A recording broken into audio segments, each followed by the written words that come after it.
Hello friends! இன்னைக்கு நம்ம ப்ளஃபியான பூரி எப்படி செய்றதுன்னு பார்க்கலாம் வாங்க.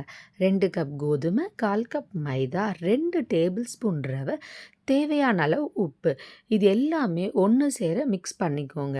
2 டேபிள் ஸ்பூன் ஆயில் மிதமான சூட விட கொஞ்சம் அதிகமா ஹீட் பண்ணி, அந்த ஆயில இந்த மாவோட ஆட் பண்ணிக்கோங்க. ஒரு ஸ்பூன் வச்சு இந்த ஆயிலும் இந்த மாவும் ஜஸ்ட்டு நல்லா மிக்ஸ் பண்ணிக்கோங்க.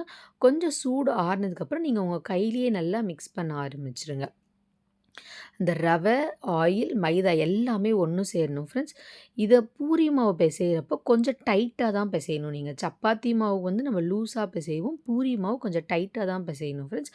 இப்போ நம்மளுக்கு வந்து பூரி மாவு வந்து ரெடி ஆயிருச்சு. தேய்க்கிறப்ப சப்பாத்திக்கு வந்து நம்ம மெலிசா தேய்ப்போம். பட் பூரிக்கு நீங்க பார்த்தீங்கன்னா, கொஞ்சம் நீங்க தடிமனா தான் தேய்க்கணும். கொஞ்சம் லைட்டா தடிமனா தேய்ச்சா மட்டும் தான் உங்களுக்கு வந்து பூரி வந்து உங்களுக்கு நல்லா ப்ளஃபியா வரும் ஃப்ரெண்ட்ஸ். இப்போ வந்து எண்ணெய் காய வச்சிரலாம் ஃப்ரெண்ட்ஸ். எண்ணெய் நல்லா காஞ்சதுக்கு அப்புறம் தான் நீங்க வந்து ஒரு பூரியும் போடணும். ஒரு பூரி போடுறீங்கன்னா, போட்டு எடுத்ததுக்கு அப்புறமா நல்லா எண்ணெய் காயணும். அப்பதான் நீங்க வந்து நெக்ஸ்ட் பூரி போடணும் ஃப்ரெண்ட்ஸ். இப்போ எல்லா பூரியுமே நீங்க போட்டு எடுத்தீங்கன்னா, ப்ளஃபியா தான் ஃப்ரெண்ட்ஸ் வரும். இப்போ ப்ளஃபியான பூரி வந்து ரெடி ஆயிருச்சு ஃப்ரெண்ட்ஸ். சைட் டிஷ் வந்து மட்டன் குழம்பு. இந்த வீடியோ புடிச்சிருந்தா லைக் பண்ணுங்க, கமெண்ட் பண்ணுங்க, சப்ஸ்கிரைப் பண்ணுங்க.